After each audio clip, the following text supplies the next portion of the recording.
Hello everyone and welcome back to Let's Play Victoria to the Grand Combination with me, Alpha by Omega, and the Ottoman Empire. So this is the last episode of this Let's Play, and I actually thought about doing an update as I usually did, but instead I thought that I might just give you the file that I've been using, so I'm gonna put it in the description and upload it to my personal drive so you guys can download it if you want to look at the development. We've actually had a little bit of it's not a difference, but a little bit of a development since 1906 in the last 4 years. And instead I would like to talk a little bit about the game itself and how the Let's Play went, because it was, in short, a disaster. But I do not consider myself a absolute expert on Victoria 2, but I would say that I'm pretty good at the game. I know the mechanics and I'm trying to roleplay it as well as I can, but there has been a number of developments in this mod that actually completely derailed the Let's Play, and in the end, which is the fun part, led us to a situation where we are going to start the Great War exactly as the Ottoman Empire did it in history, which is the fun part. Though I was really sad that I didn't do more. But again, very historical in the end. When you look at the situation we are ending in, very, very, very historical. Ottomans were an extremely conservative empire. They were extremely resistant to any kind of change, and until the Young Turks revolution, the empire actually managed to stagnate politically and thus fall apart to the much more progressive and imperialistic powers of Europe. We lost Egypt, as the Ottomans did to the British. They have taken Iran away from us, as they did historically. We were unable to reclaim Greece, which, again, historically the Ottomans couldn't, because Greece was under the protection of the great powers. We were bullied by the Kingdom of Italy, and the only one where we actually didn't feel like they were beating us down was Austria-Hungary, because they were also on the side of the losers, which is kind of interesting. So historically, again, the beginnings where we had a number of unending revolutions and the Jacobin rebels and everything that went wrong for us, and the stagnation of the industry that never really caught up with the world development, again, all extremely historical. So on one side, I could look at it as a failed playthrough, but on the other side, I got exactly what I wanted when I started this Let's Play. I wanted to play the Ottomans as a very reactionary, very conservative nation, and we saw exactly where that led us. The only positives are that we actually managed to keep the budget level. For the most part, I think we still have a little bit of an internal debt, but that's way better than the Ottomans were doing historically. The army is, I guess, also better than it historically was, and I think that the relations are also much better than they historically were.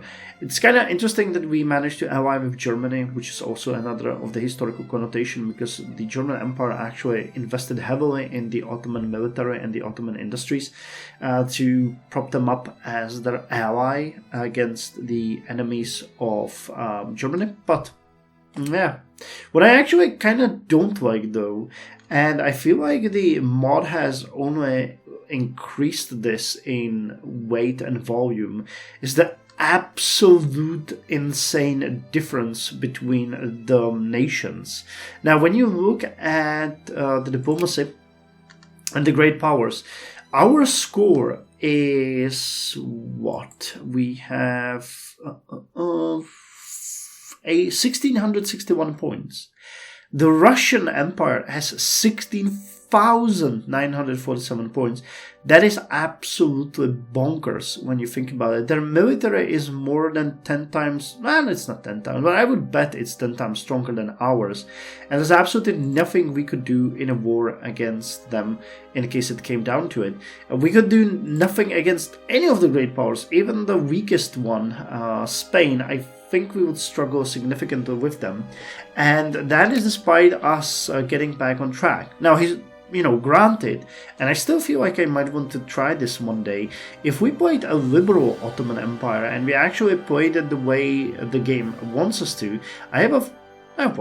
the way the game is supposed to be played, if we want a full liberal reformist, we might be able to achieve much more. I'm not sure if we would be able to retain our status as a great power, because the biggest issue we had this whole time is the literacy, which is dragging us down technologically, and we just couldn't make up for it. I don't know how you could make up for the literacy in the entirety of the playthrough, because I invested in it heavily. It's actually one of the things that I invested in the whole time, and it never really progressed that much. I think you could reasonably, if you played your cards well, get to something like maybe 50%, 50-60% if you tried really hard and had everything that you need going for you. But still, the other nations, the other great nations especially, start with literacy that is much, much higher than yours, and thus they will always be way ahead of you. So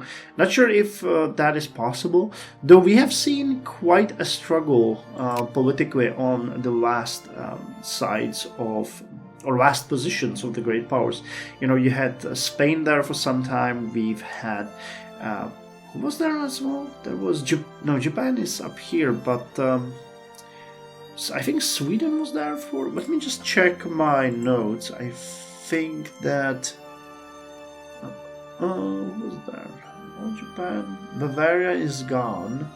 Well, Austria-Hungary, of course, that one was there as well, and that's about it. So, all right. Well, maybe I feel like it was a little bit more dynamic than I make it up, but yeah, when you look into that, it is actually a pretty dynamic place. So maybe you could retain it at the lower level, but I don't really think that you could achieve anything like the top 4 or maybe even top 5, 6 did. But I never tried it. I never really tried it. I'm always looking more at the roleplay side, because I kind of like to play the game, make it a little bit more difficult for me. So yeah, I mean, if I would want to change something, I would probably not go reactionary. I've never done that before in my life, so I really didn't know the game would throw such a curveball at you with these constant unending revolts. So remaining conservative and focusing more on nurturing your nation and maybe even trying to federalize it a little bit would bring us much more yield. The questions that I have is, if we, for example, took Egypt and we annexed it, I think the entire crisis with United Kingdom could be averted. But whether that would be the case or not, I am not sure.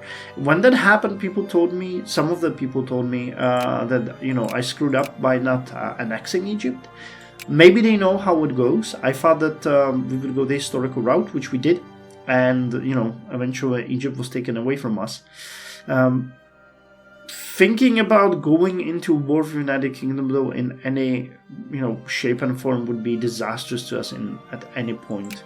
I'm also, and that is a little bit what I don't agree with, the fact that Russians actually managed to get to the top, and by such a huge difference, much higher than Germany, much higher than the United Kingdom, is something that I think is a little bit unbalanced. Because yes, Russia is huge, Russia has always been huge, but how the hell did they manage to get 16,000 points, have the biggest industry in the world? Actually, no.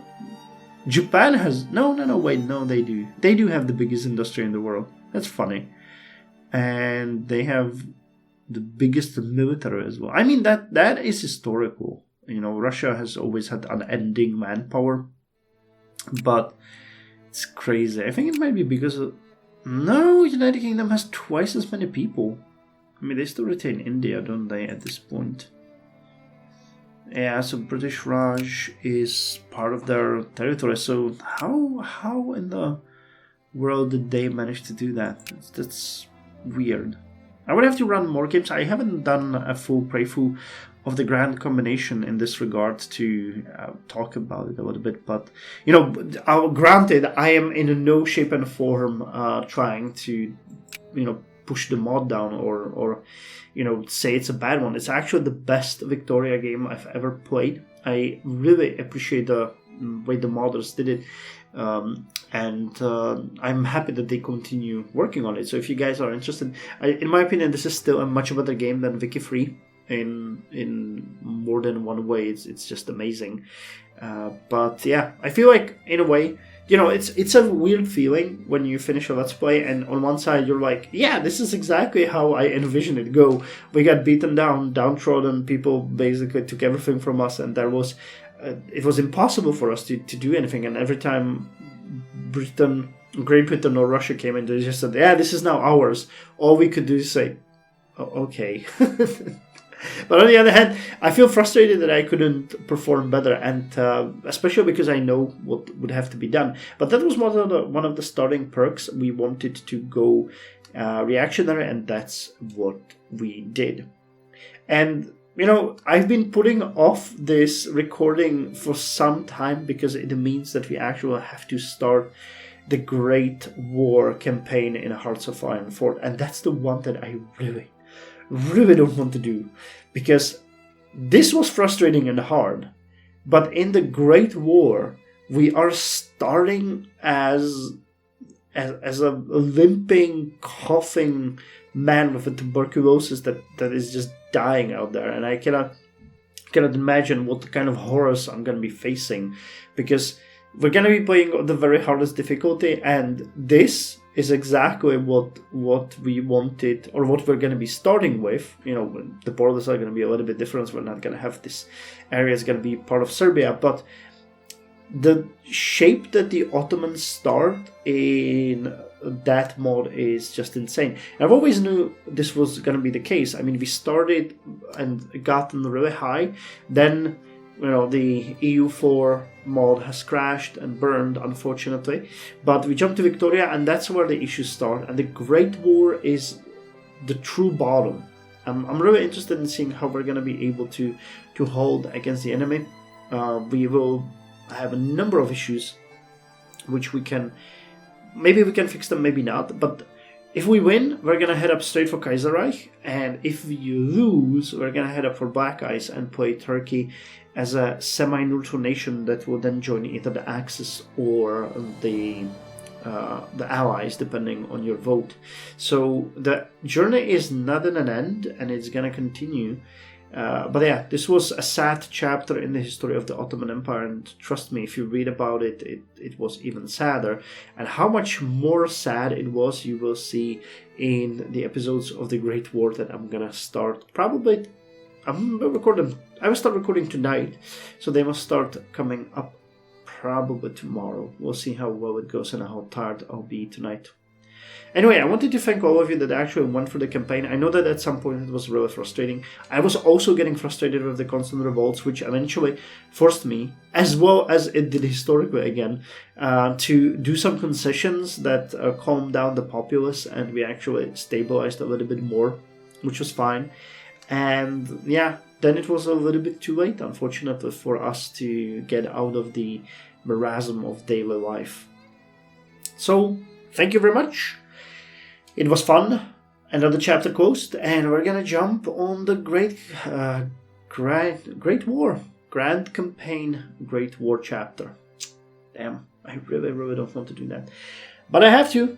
I'm committed, and being a man doesn't mean doing the stuff that you want. Being a man means suffer in life, as in game. So I'll see you guys there.